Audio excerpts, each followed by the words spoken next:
Hello, my name is Peter, and this is Tree Ukraine. And sitting next to me is my lovely daughter, Teresa. And I'll let her introduce herself and what she's doing now and give you all of that kind of background.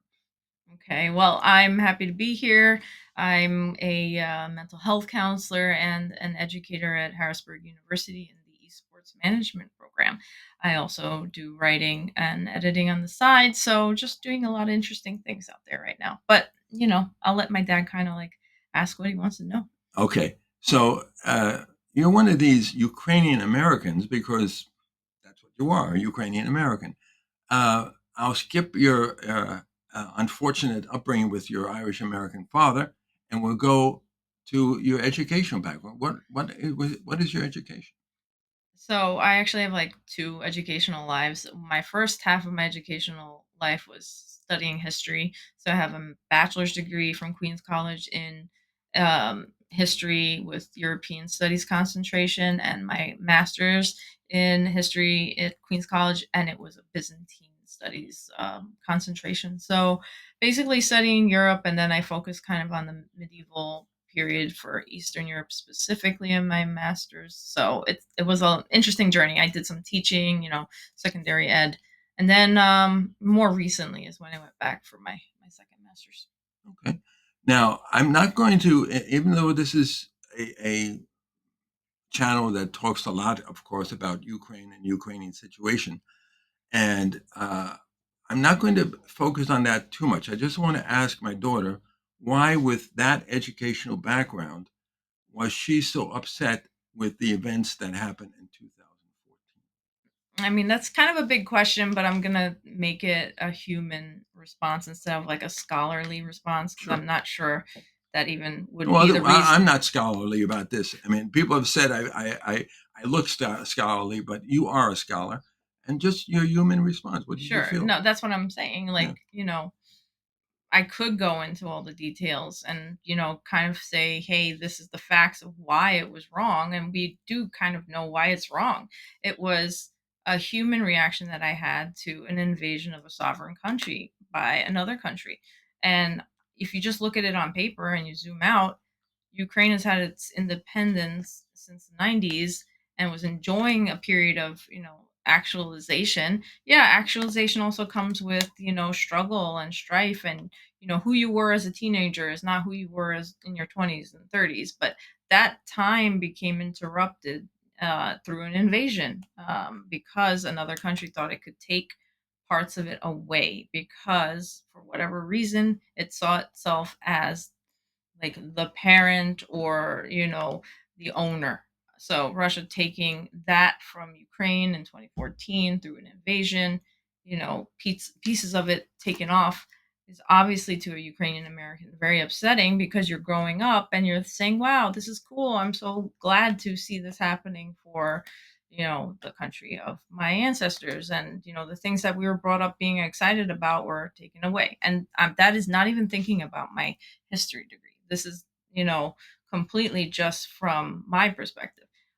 But what I guess what upset me the most was the reaction of the world at that time to something that I felt was very clear. Like, that's wrong. Why aren't we getting more upset about this? And that's the underpinning for the rest of what's happening now is like the world did not react when it should have, I guess, is the way that a lot of people feel. Well, that is one of the reasons why I'm glad that you came and you don't live in the same city as I do, and I'm glad that Teresa uh, came and is on the show because I mentioned in my video on 2004 and 2014 that especially in 2014 I did not, I think, had a proper reaction. uh, I was more willing to accept it as just another unfortunate geopolitical event. But my daughter has put into perspective why she was emotionally more upset about this. Not just emotionally, she had good historical understanding of the situation, but just emotionally. I was not emotionally upset about it.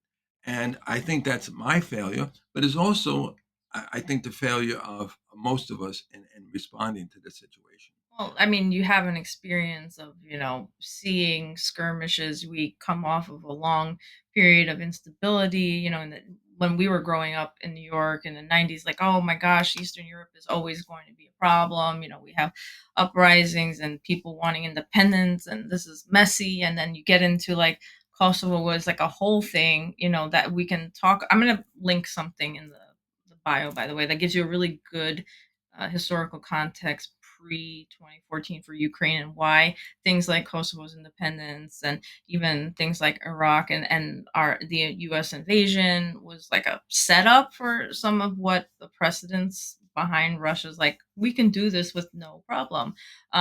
So historically speaking, I'll put something there, but emotionally speaking, just knowing that Russia had for especially in the 2000s when I was like heavily reading all of what I could through contemporary news sources about poisoning people, gaslighting, their own,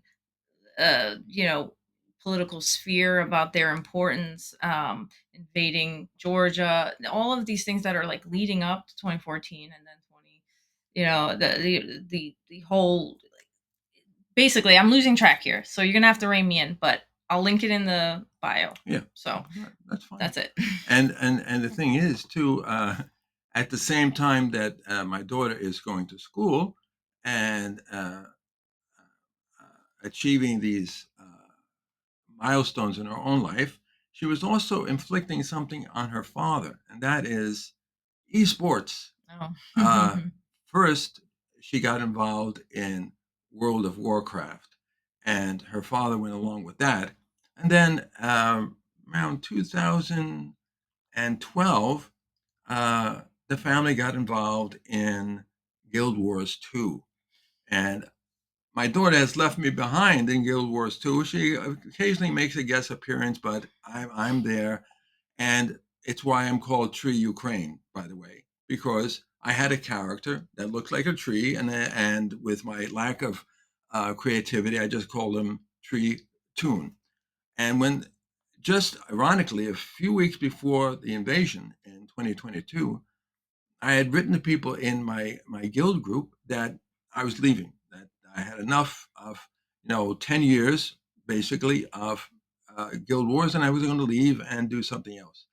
But when the invasion happened, I decided to change the name to Tree Ukraine. Um, Teresa, could you tell us about your history with esports? Oh, I'm gonna keep it short, but I got into it in 2011 when I took my first volunteer gig at the Collegiate Star League. This is around the time when esports was really starting to make a headway in North America. It already had a presence in Europe and South Korea and other places in the world that kind of were ahead of the curve in terms of video games as a spectator sport. But it was when Twitch TV really took off in the United States that happened. I was lucky to have gotten in to an organization at that time, and they eventually got funding, so it became for a while a job. And I was Let able. me interrupt you because Twitch TV is like old school to me now. It's like I used to use Twitch TV on Guild Wars for like say 2 years, and I don't know. I haven't heard anybody talking about Twitch TV lately. Again, I like to make a shout out to my guild, Anvil Resistance, on Guild Wars 2 on the Anvil Rock um, server, which this young lady introduced me to, Whoops. and I'm very happy that I have such good peeps. The guild is led by somebody, Frozen, hi Frozen, who is excellent in keeping strange characters like me in line, and it's a very enjoyable occasion. And I have to say too that when the invasion happened, and I asked people to pray for Ukraine, to support it, the people online were very encouraging.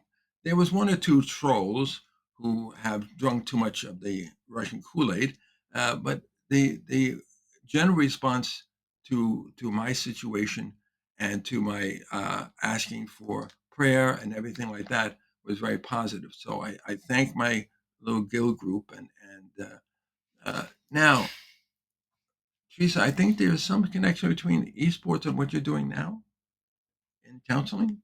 I mean, kind of. I guess I took a different road. What are you Well, alluding I to? thought that um, as you were studying counseling, you also wanted to um, perhaps offer this counseling to people involved in esports. Oh, okay. Yeah, that's what you mean. Well, I mean, I ended up going for my master's degree at Messiah University, and they were looking for an esports coach for their new program. So I took that job. And, you know, it was during that time of coaching a team and studying counseling that I often saw myself overlapping skills. And I'm still offering that as like a framework for my future work as a counselor, is where we can overlap, you know, healthy gaming and healthy mindsets. Right, So, right, right, it's great to have socialization in like an online platform like Guild Wars. So I think that's really healthy, for instance. And then there's obviously people who are working on building skills in that sense where it's outside of the game that they want to build that right, ability to connect. right, So right, sometimes I'll work with people who are great with their online life, maybe not so much with their offline life, and we'll direct them there. Or maybe they want to use their like esports or gaming as a tool for self-discovery. So it might be like a younger kid who's really into gaming will use the game as a sand tray to see what topics are important to them to bring up. So yeah, that's a whole digression, but that was a big part of the last I, few years of my life. by the way, I have seen in my own time online, I've seen a 12-year-old become a 21-year-old medical student. Wow. I've seen 16-year-olds become mature 26-year-olds, and I've seen that change. Um, but I'd like to probably end up with just your story about the esports team in Ukraine as a way to end this little episode of True Ukraine. I heard that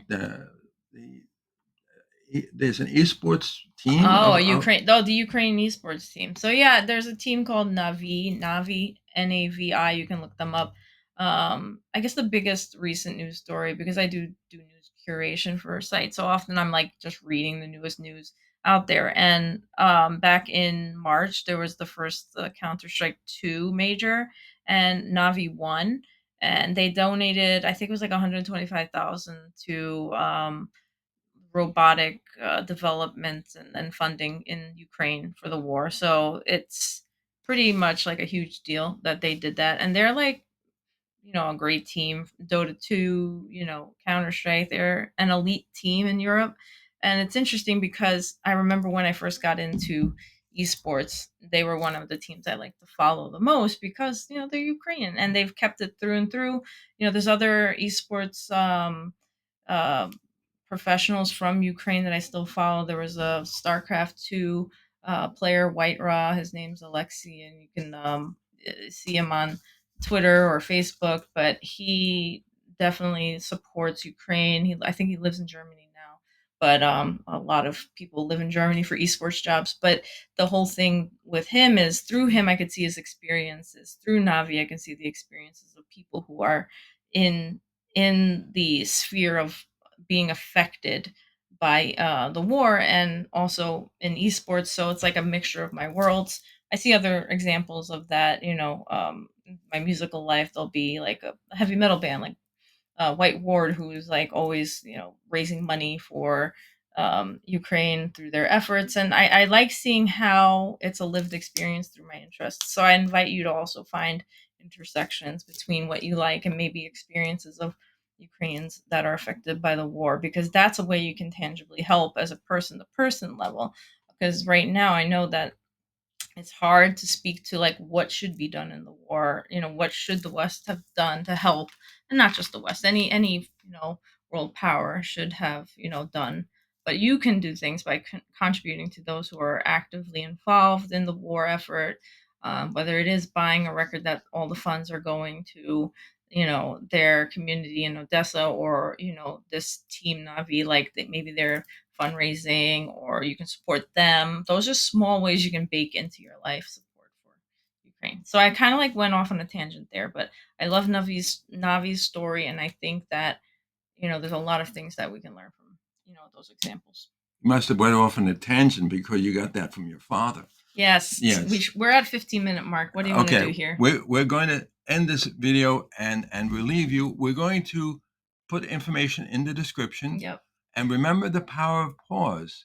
If Teresa or I have said things, you can pause the video and open up a browser and look it up. You can look it up and see if we're crazy people or not, and take a look at the description. And by the way, please like and subscribe. Thank you very much. Bye bye. Goodbye. See Bye. I'm you. going to press that Bye.